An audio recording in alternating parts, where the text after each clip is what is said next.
Hello friend, কেমন আছো তোমরা সবাই? আশা করি সবাই ভালোই আছো। আমিও খুব ভালোই আছি।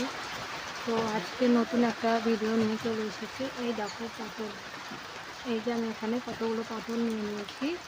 তো শুধু পটল ভাজা খেতে অনেকে পছন্দ করে না। তো আজকে মশলা দিয়ে কী করে পটল ভাজা বানায় সেটা তোমাদেরকে দেখাবো। চলো তোমরা পুরো ভিডিওটা দেখতে থাকো। সবার প্রথমে পটলগুলোকে ওই বটি দিয়ে চেঁচে নেবো, খোসা ফেলবো না, চেঁচে নেব।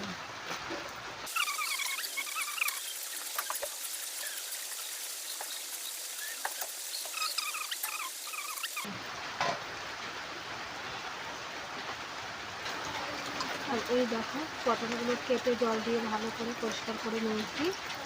এবার এর মধ্যে দিয়ে দেবো লবণ,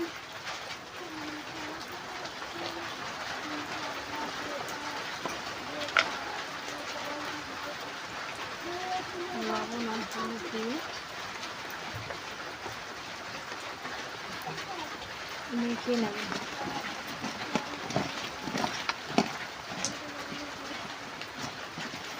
পটল লবণ আর হলুদ দিয়ে মেখে কিছু সময়ের জন্য রেখে দেবো, তাহলে ভাজতে গেলে সময়ও কম লাগবে, তেলও কম লাগবে। দেখতেই পাচ্ছ ভালো করে মাখানো হয়ে গেছে। আর এই মশলা দিয়ে পটল ভাজতে বেশি কিছু দরকার হয় না, শুধু লঙ্কা আর পেঁয়াজ আর এই নুন হলুদ মাখিয়ে রাখা পটল, আর সেরকম কিছুই লাগানো। চলো তোমরা পুরো ভিডিওটা দেখো, আশা করি খুব ভালো লাগবে। ঠিক আছে, কড়াইটা আমার খুব গরম হয়ে গেছে। এবার কড়াইতে দিয়ে দিচ্ছি তেল। এটা একটু বেশি করে দিতে হবে। কড়াই কতটা গরম হয়েছে, এবার তেলটাকে খুঁটে দিয়ে নেড়ে দিই।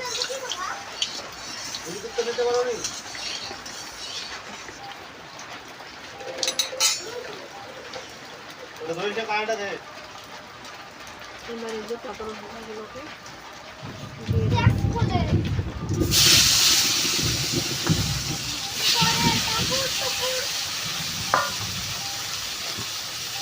দিয়ে একটু নাড়াচাড়া করে দেবো।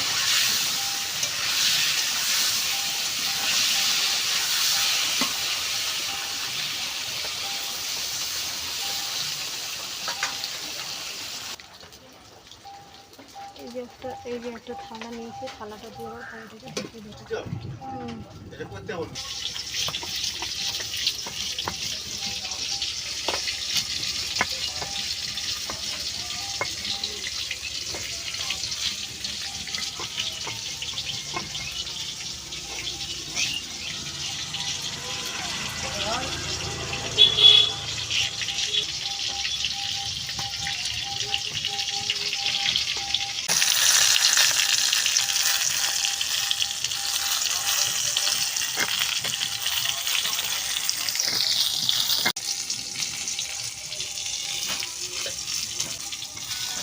না চাউলের মতো আছে না।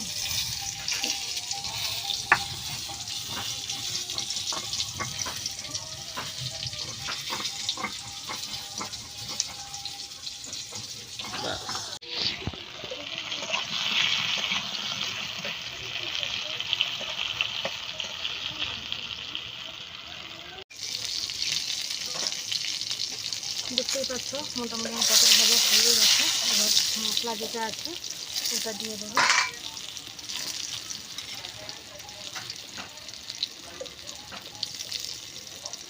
এখানে আছে হচ্ছে পেঁয়াজ আর হচ্ছে কাঁচা লঙ্কা বাটা। এটাকে দিয়ে ভালো করে ভেজে নেব।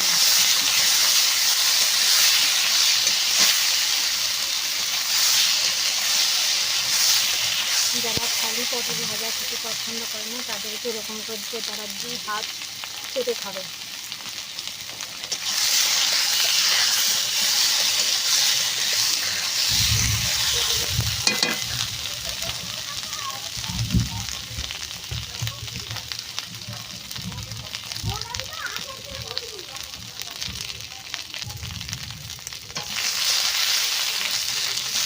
মশলাটা আমার হয়ে গেছে, তাহলে দেখছি যাতে শুরু করেছে। আর এই মশলাটা হয়ে গেছে কিন্তু সামান্য হবে আমার কাশি শুরু হয়ে গেছে মশলা। গন্ধ, খুব সুন্দর একটা গন্ধও বেরিয়েছে।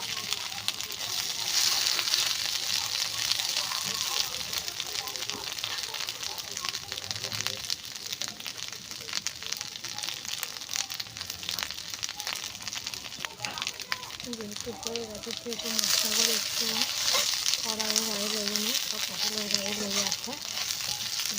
এবার হয়ে গেছে, এবার নামিয়ে নেবো একসাথে।